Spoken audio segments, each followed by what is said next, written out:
Thanksgiving. 38 Aberdale Road. That's where we went. We pulled up. There were cars out front. You could hear the laughter and the coughing coming from inside the house.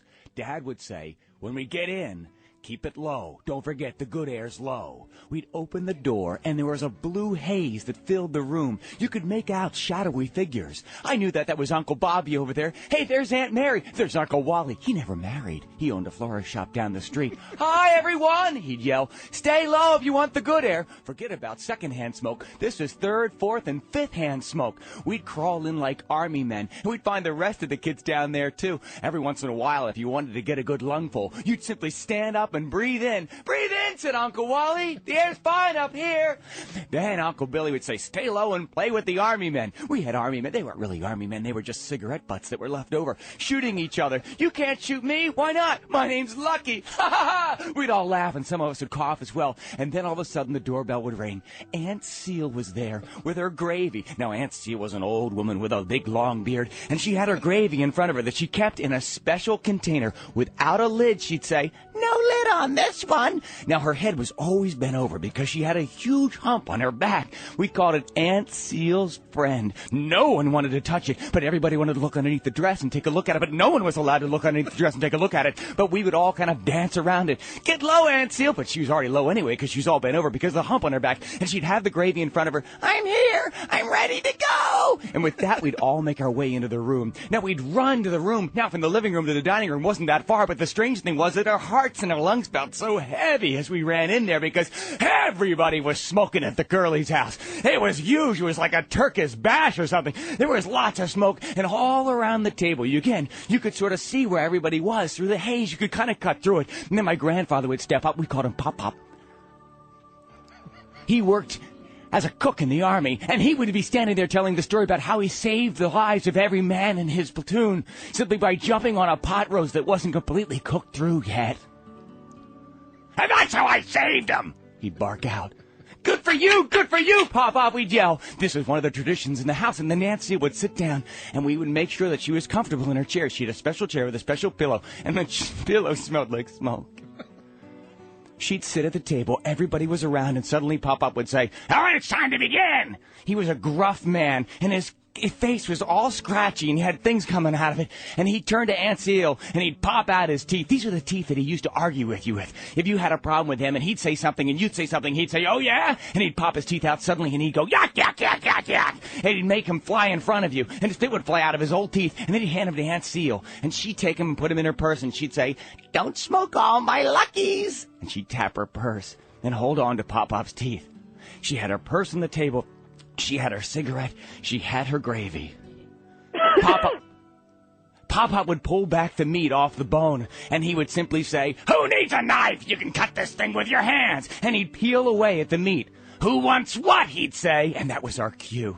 We knew at that point we would yell out, brown meat, white meat, brown meat, white meat, brown meat, white meat. Everybody would be yelling. Everybody would be crying and laughing and coughing and smoking all at the exact same time. And then suddenly he'd say, all right, put your blindfolds on. Our blindfolds? What do you mean blindfolds, Papa? What do you mean? You know what I'm talking about, you retard. And we'd take out our napkins, we'd write up a wrap around our head, and we'd simply turn and we'd say to Aunt Seal, somebody needs to tie Aunt Seal's on. Someone needs to tie Aunt Seal's. I didn't want to tie Aunt Seal's on. Nobody wanted to touch Aunt Seal because in order to put her blindfold on, you had to reach around that lump on her back and nobody wanted to touch it. But your arms had to be long and you had to reach around and tie in the thing and not try to actually touch it and rub up against it because it was so low. It was up against your crotch, and I was a teenage boy and I didn't want to touch the thing. I didn't know what it would do to me. All right, here we go, said Pop-Pop. Who wants what? Now everybody's blindfolded at the table. Nobody can see a possible thing. I want brown meat.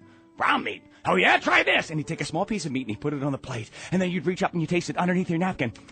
White meat? No, wrong! You get what you get. See, his thing was that you didn't know the difference between brown meat and white meat. So what did it matter anyway? Why were you asking for brown meat if you couldn't tell the difference between brown meat and white meat? You don't know, he'd yell. Brown meat, white meat. Oh, white meat. No, that's not white meat, that's brown meat. See, you don't know. You get what you get, and you get what you get, and you get what you got. And that's what you got. And he'd go around the table, and every single person there would have to yell out what they got, whether it was brown meat or white meat. And some people lucked out. You had a 50-50 chance. Who knew what you're going to get? Sometimes you would luck out and get white meat. And then, you know what? He was so mean. He was such a terrible guy anyway. He'd give you brown meat because he didn't have enough white meat. Get what you get, you get what you got, he used to yell. And then suddenly, all the yelling and screaming, nobody heard Aunt Seal. Nobody heard her. I didn't hear her. I was sitting right next to her. There was a slight cough at first. It was small. There was yelling, they were screaming, it was nobody's fault. Brown me, wipe me, you scared me, God, brown me, wipe me. And then a much higher cough. Higher still. Like something was lodged deep inside her old, crusty, cancer-ridden throat. There was so much coughing all the time at the table anyway that nobody noticed. And then suddenly there was a loud kind of screechy sound, like a last gasp. And she fell forward. Well, she was always leaning forward, but she fell even further forward, down into the gravy that she had brought. There were bubbly noises now. Now that I think about it, I heard bubbly noises. Bubbly noises. More bubbly than that, I thought to myself. It was actually less coughing and more bubbling. But I guess my memory fails me. She laid in the gravy for a long time and nobody noticed because there was just so much pandemonium. Brownie, white meat, you get what you get. We had a big family. There was lots of meat to be served. And she laid there for God, I don't know how long. And this is a true story because at that point, suddenly Grandpa Pop-Up went over to her and said, "Hey, what are you doing drinking all the gravy?" And I yelled out, "She's not drinking it. She's dead." The red... Now she's gone. The red light of the ambulance filled the living room. The firemen that arrived first thought the house was on fire because there was so much smoke, so they didn't bother knocking. They knocked the front door down with an axe. And they came running in. "What's the problem?" And there was Aunt Seal laying on the living room floor, a death mask of gravy around her face, hardened, and right where her eyebrows were before she plucked them and then used to pencil them in for more than 55 years, 2 pieces of egg. She was there. Kind of brown, sort of blue, all sorts of different colors.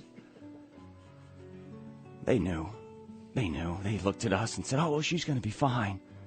She's going to be just fine," as they covered up her face.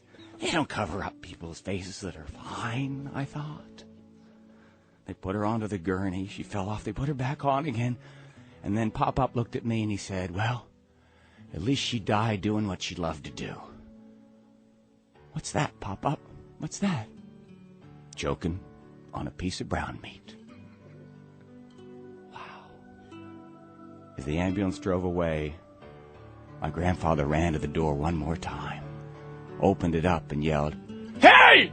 She's got my teeth!" Happy Thanksgiving, everybody. Happy Thanksgiving, Aunt Seal, wherever you are. I love you.